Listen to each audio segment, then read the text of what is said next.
For today's video, meron kaming meeting. Kompleto ang Earlman. At treehouse ngayon, si Ma'am Chit ay naliligo pa. Late! Oo, late. Meron kaming meeting for today's video. Teka, hindi ko muna i-record. Siyempre, confidential yun, ha?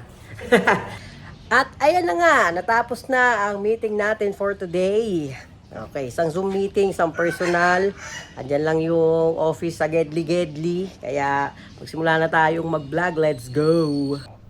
Okay, ayan, ang ingay na dito dahil hapon na at uwian pa. Ang dami-dami sasakyan. I do hope my audio is okay.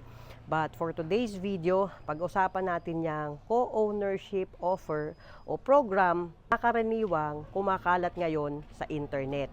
At alam ko at aware naman tayong lahat na madami nang na-scam sa program na ino-offer na to sa internet. Alam nyo kung magpapascam kayo, sa amin na lang. Sa amin na lang. Kasi logo ng treehouse, we build trust. Oh, kala nyo ha? Kasi totoo naman, we might be delays on our projects because we have other compliance that we need to commit. Siyempre, nung nagsisimula tayo, pa isa-isa, hindi naman natin kinakailangan to. Kaya lang, pag pumasok tayo sa corporation at naging company na, iba pala ang treatment. At no, hindi ako galit sa government ha. Kailangan natin sila kasi sila ang tumatayong middleman between the businesses and the people. Sa araw na to, pag-usapan natin yung co-ownership program at lihitin mo ba to? Yan, dyan ka muna. Puro basahan sa likod ko Yan. At kung bago ka dito, magpapakilala muna ako. Ako nga pala si Kobe, isa ako sa founder ng Treehouse Real Estate and Ventures. At ngayong araw na to, pag-usapan natin yung co-ownership program. Oo nga, paulit-ulit nga. Ang hirap na walang script Sige, mag-ano tayo? Total nasasanay-sanay na rin naman tayo at dahil wala tayong upload yesterday at dahil kakabasa ko lang na topic na ito sa isang grupo na sinalihan natin, pag-usapan natin yung co-ownership program. Pero bago yan, i-define ko muna yung apat na pagre-rehistro sa negosyo ng isang tao. Unang-una dyan ay ang sole proprietorship in which isa lang ang may-ari ng negosyong ito. Ang second ay ang partnership in which dalawa ang may-ari ng negosyong ito. Number 3, ang corporation in which may 3 hanggang 19, if I'm not mistaken, na nagmamay-ari sa negosyong ito. At lastly, number 4 ay ang OPC o tinatawag na one-person corporation, maipilit na ang korporasyon ay ang nagmamay-ari ay isang tao lamang. Yan. Bakit natin dinidiscuss ang iba-ibang klase muna ng negosyo at pagre-rehistro sa may-ari nito? Kasi ang co-ownership program should be and shall be and will be, wow, galing mag-English yan, ay dapat nakakorporasyon po ito para you make sure na doon sa papel ay hanggang 19 lang kayo na incorporators na magpapatakbo sa negosyong ito. And syempre, kapag nagpasok ka ng pera, isa ka dapat sa may-ari na maililista na may pag-aari at may papel na pinanghahawakan. Nakasama ka dapat na mag-earn ng dividendo o ng kita or net profit ng isang company. Bakit madaming nasa scam? Kasi marami pong owner or business owner na nag-o-offer ng negosyo nila, ng equity kuno, nang hindi naman nila naiintindihan na ang ino-offer nila at nagpapatubo sila ay lumalabas na utang at hindi po investment sa negosyo. Yan. Lagi po nating dinidiscuss yan dito sa Kasosyo Malupit Group, kaya maaga ko siyang naintindihan, nagsisimula pa lang.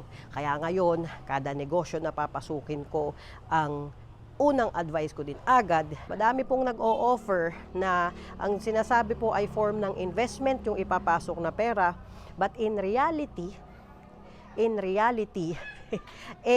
hindi naman po investment yun. Kung hindi, utang.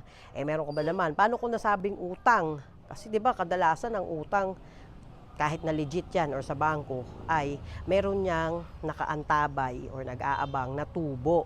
Yan po ang ino-offer ng karamihang negosyante or business owner kuno, natutubo ka or kikita ka kahit walang ginagawa. Kasi totoo po yan, naiintindihan ko ng mabuti kung bakit pinaintindi sa amin ito na hindi po ang negosyo kikita ka nang walang ginagawa. Kasi sobrang hirap po niya. Kaming totoong negosyante, gigising ng umaga kung magiging okay ba o hindi. Kasi kadalasan hindi. Matutulog ka, kailangan ang pain tolerance, anxiety tolerance at depression tolerance mo dito 1,000%. Kasi sobrang hirap po talaga. Now, may mga nagsasabi na, di, galing-galing ko kaya, kumikita kaya ako ng ganyan kalaki. O di, ikaw na. Ikaw na talaga. Pero ito po ang isa sa alang-alang ng karamihan. Kung papasok po kayo sa co-ownership program, make sure na nakapaloob kayo sa papel at hindi po DTI ang ginagamit ng nag-o-offer sa inyo ng investment. Kung hindi, korporasyon. Dahil dito ay bibili kayo ng stocks nila. Now, ang isa pang indication niyan na mai-scam kayo ay nag-offer na nga sa inyo nang wala kang ginagawa, kikita ka. Pangalawa ay magkakaroon ka ng tubo o kita ng ilang porsyento kada buwan, kada 2 buwan, o kada quarter, in which kada 3 buwan. Kasi hindi po yun totoo. Ganito po yan. Ang business owner po, ang negosyo, ay hindi po araw-araw malalaki ang kita. May araw po o buwan na zero talaga. Tapos ikaw na nag-invest, ine-expect mo, may makukuha kang porsyento o kita sa negosyo dahil nagpasok ka ng pera. Hindi ba napaka-unfair nito? At yung iba nga, dahil sa kagustuhan na makakuha ng pondo, umuo na lang ng umuo at nagbigay ng kontrata at nagbigay ng porsyento. Yun ang nangyayari. Now, kung sa co-ownership program po ay papasok kayo, make sure na may papel po kayong pinanghahawakan. At isa pa pong narinig ko na ididikit ko na din ay ang pagkakaroon ng fractional real estate. At makakapag-invest kayo sa fractional real estate ng 5,000 pesos lang. And how sure are you na yung pinapasok sa inyo na, binibigay sa inyo na fractional real estate, co-owner na kayo ng property na yun? Kasi pagdating sa real estate, nakalagay ang pangalan mo sa judicial title ng real estate o pagmamay-ari mo yung property na yun. Ngayon, maybe, baka pumapayag na 100 kayong nasa property or 1,000 kayong nasa property. I don't know. Hindi ko pa na-encounter yan. Pero only judicial title po ang makakapag-dictate kung sino ang owner ng property na yon. Nandun po yan sa podcast namin. Oh, 'di ba? Sabay promote. Treehouse Malolos YouTube. Diyan po yung mga long form videos natin para hindi na kayo maghanap sa Facebook. So YouTube po, Treehouse Malolos. Nandoon po ay in-interview ko ang aming legal or attorney ng Treehouse kung saan tinanong natin ang mga legal na pamamaraan ng pagpapatakbo ng real estate at mga dokumento na dapat gamitin. Ngayon po, kami sa parte namin, nag-o-offer talaga kami nung nagsisimula kami ng hindi po fractional, talaga pong portion lot ang tawag dyan. Deed of conditional sale of a portion lot. Pwede siguro yan kapag nakapublic na yung company and they are able to offer legit public offering ba tinatawag dito? Legitimate public offering wherein nasa IPO na yung company at nag-open sila ng real estate investment. Kalimutan ko yung T. REIT ito. At legit na nag-o-offer sila Vista Land or Villar, Ayala Land, SMDC, sino pa yung mga kilalang real estate? RCL ba yon? Real estate ng Robinsons Land, yan, di ba? Robinsons Corporation Land, basta ganyan. Sila po yung mga blue chips company na nag-o-offer na much better kung meron kang 5,000 or 10,000, doon mo na lang ilagay yung property. Doon mo na lang ilagay yung pera mo kung sa real estate ka lang naman magi-invest. Now, itong co-ownership program, if it's a legitimate business, please make sure to check if it's DTI or corporation. Kasi sayang lang po ang pera ninyo. Dito po talaga nagkakaloko-loko na yung mga owner na nag-offer ng tubo monthly, nagkakandaloko-loko. Just like what happened dun sa sikat na celebrity before, na alam naman natin na hindi naman sila scammer. But dahil ang negosyo po kahit ano pong galing natin, itanong nyo po yan sa magagaling na negosyante. Hindi po yan araw-araw Pasko.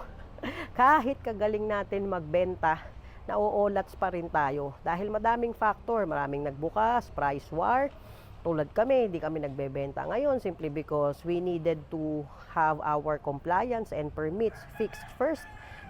Hindi naman tayo aware na kapag korporasyon na tayo, iba na ang treatment ng mga agencies sa atin simply because we have the power na to make money.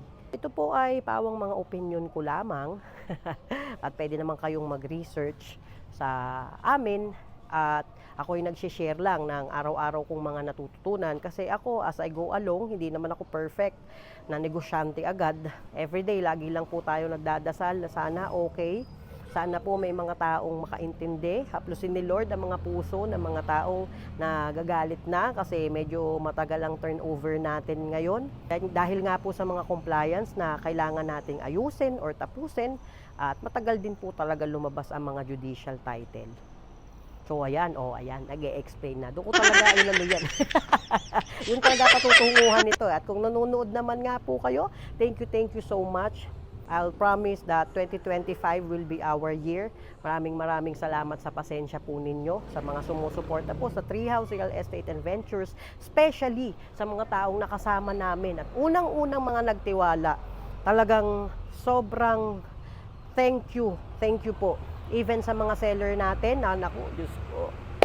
Di ba sa mga seller natin, meron pa tayong mga utang sa mga owners natin pero mapagpasensya naman po sila at naiiyakan ko. Ginagawa po natin lagi everyday ang best natin para makaangat at makakita pa ng mga opportunities para ma-fulfill lahat ng obligations and responsibilities natin bilang business owner. So yun lang po, kung nakaabot ka dito, medyo napadaldal talaga ako kasi umaano na yung ano natin yung energy natin kasi day 17 ko na to.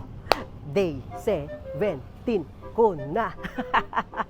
At everyday na po yan talaga sa ngayon. Ang goal ko ay 100 walk or jog. Mapa-treadmill man yan o syempre doon sa memorial. Kasi paminsan-minsan mag-ano din tayo ng fresh air. At hello! Ay, bagong ligo. Kiss muna. Kiss. Si Ma'am Chi. Saan punta? Spa? Okay. Saan punta? Okay. Muulan. Yan na nga po at umaambon nga at kung nakaabot kayo dito, once again, ako nga pala si Cowie, ang nagsasabing kahit gaano kalupit ang mundo, wag po natin kakalimutan maging mabuting tao. Ciao! Bye!